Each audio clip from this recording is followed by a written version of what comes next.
Today I stand before you as a man who lives life to the full in the here and now. But for a long time, I lived for death.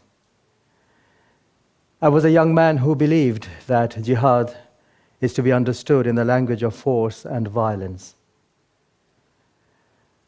I tried to right wrongs through power and aggression. I had deep concerns for the suffering of others and a strong desire to help and bring relief to them. I thought violent jihad was noble, chivalrous, and the best way to help. At a time when so many of our people, young people especially, are at risk of radicalization, through groups like Al-Qaeda, Islamic State, and others, when these groups are claiming that their horrific brutality and violence are true jihad, I want to say that their idea of jihad is wrong, completely wrong, as was mine then. Jihad means to strive to one's utmost. It includes exertion in spirituality, self-purification, and devotion. It refers to positive transformation through learning, wisdom, and remembrance of God. The word jihad stands for all those meanings as a whole. Jihad may at times take the form of fighting, but only sometimes, under strict conditions, within rules and limits.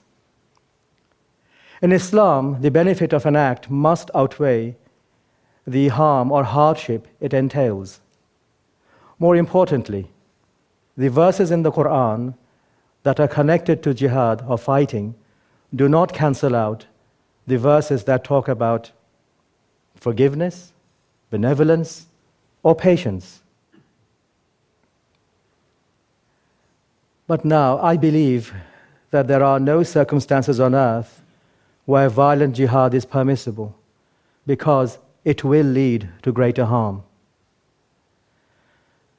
But now the idea of jihad has been hijacked. It has been perverted to mean violent struggle wherever Muslims are undergoing difficulties, and turned into terrorism by fascistic Islamists like Al-Qaeda, Islamic State, and others.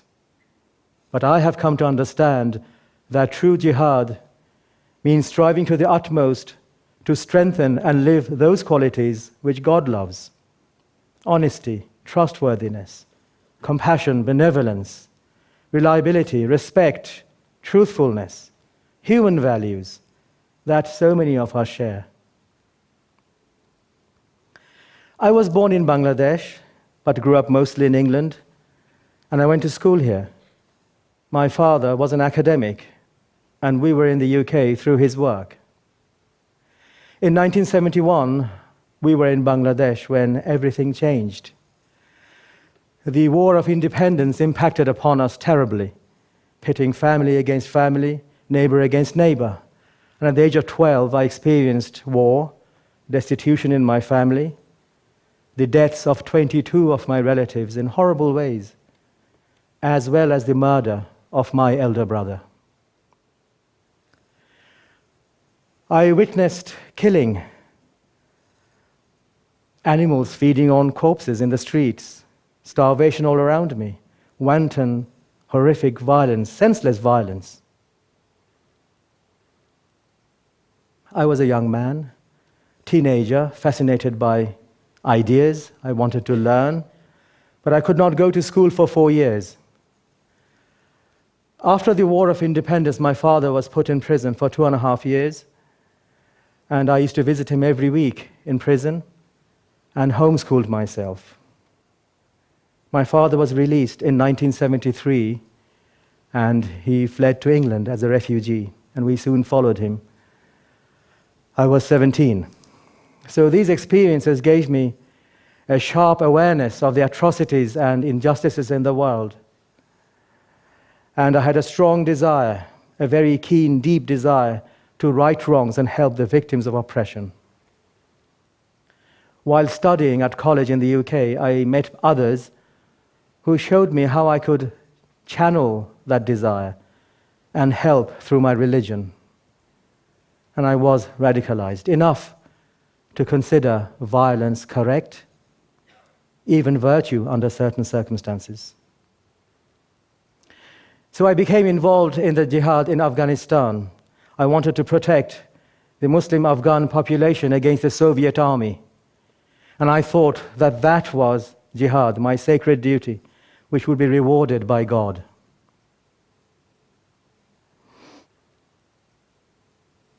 I became a preacher. I was one of the pioneers of violent jihad in the UK. I recruited, I raised funds, I trained. I confused true jihad with this perversion as presented by the fascist Islamists. These people who use the idea of jihad to justify their lust for power, authority, and control on earth. A perversion perpetuated today by fascist Islamist groups like Al-Qaeda, Islamic State, and others. For a period of around 15 years, I fought for short periods of time in Kashmir and Burma, besides Afghanistan. Our aim was to remove the invaders, to bring relief to the oppressed victims, and of course to establish an Islamic State, a caliphate for God's rule. And I did this openly. I didn't break any laws. I was proud and grateful to be British. I still am. And I bore no hostility against this, my country, nor enmity towards the non-Muslim citizens, and I still don't.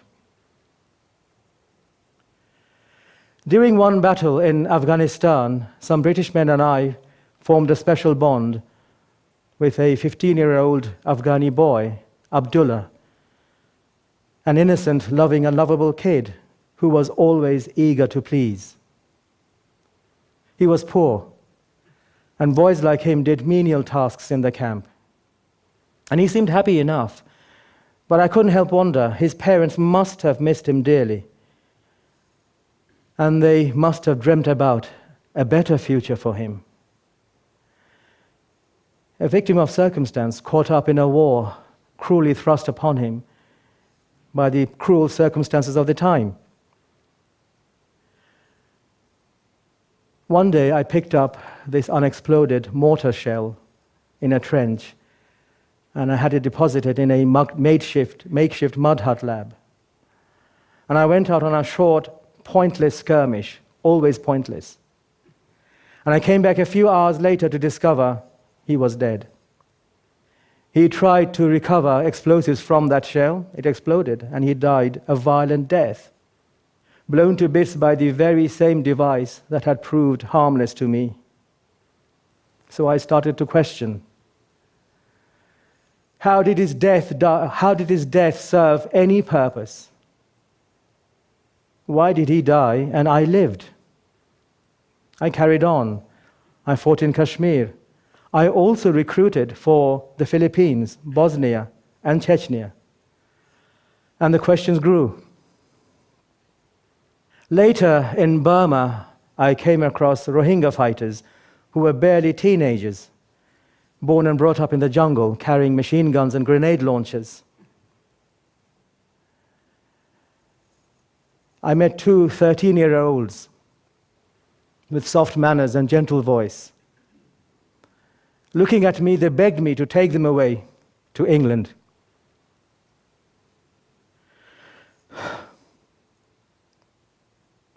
They simply wanted to go to school. That was their dream. My family, my children of the same age, were living at home in the UK, going to school, living a safe life. And I couldn't help wonder how much these young boys must have spoken to one another about their dreams for such a life. Victims of circumstances. These two young boys, sleeping rough on the ground, looking up at the stars, cynically exploited by their leaders for their personal lust for glory and power. I soon witnessed boys like them killing one another in conflicts between rival groups. And it was the same everywhere. Afghanistan, Kashmir, Burma, Philippines, Chechnya. Petty warlords got the young and vulnerable to kill one another in the name of jihad. Muslims against Muslims, not protecting anyone against invaders or occupiers, not bringing relief to the oppressed. Children being used, cynically exploited, people dying in conflicts which I was supporting in the name of jihad. And it still carries on today.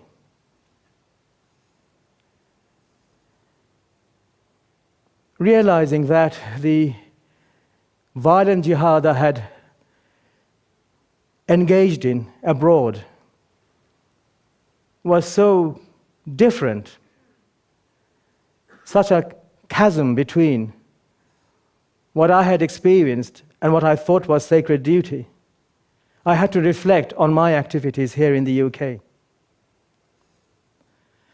I had to consider my preaching, recruiting, fundraising, training, but most importantly, radicalizing, sending young people to fight and die as I was doing, all totally wrong. So I got involved in violent jihad in the mid-80s, starting with Afghanistan. And by the time I finished, it was in the year 2000. I was completely immersed in it. All around me, people supported, applauded, even celebrated what we were doing in their name. But by the time I learned to get out, completely disillusioned in the year 2000, 15 years had passed. So what goes wrong? We were so busy talking about virtue, and we were blinded by a cause. And we did not give ourselves a chance to develop a virtuous character. We told ourselves we were fighting for the oppressed, but these were unwinnable wars. We became the very instrument through which more deaths occurred, complicit in causing further misery to the selfish benefit of the cruel few.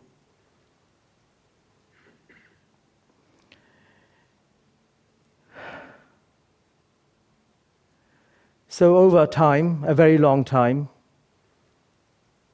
I opened my eyes.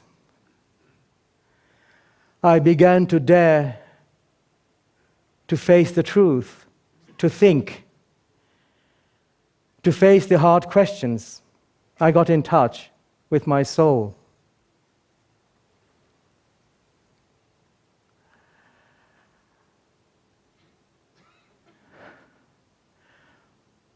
What have I learned? That people who engage in violent jihadism, that people who are drawn to these types of extremisms are not that different to everyone else. But I believe such people can change. They can regain their hearts and restore them by filling them with human values that heal.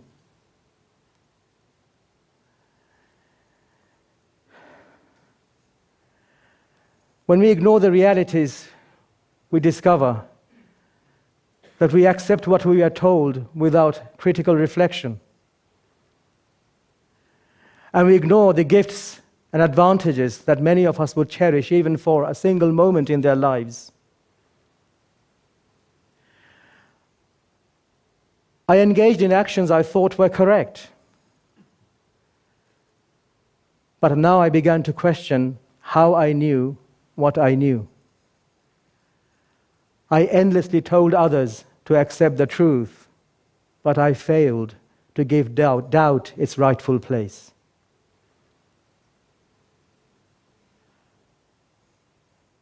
This conviction that people can change is rooted in my experience, my own journey. Through wide reading, reflecting, contemplation, self-knowledge, I realized that the Islamist world of us and them is false and unjust. through considering the uncertainties in all that we had asserted to be inviolable truths, incontestable truths, I developed a more nuanced understanding.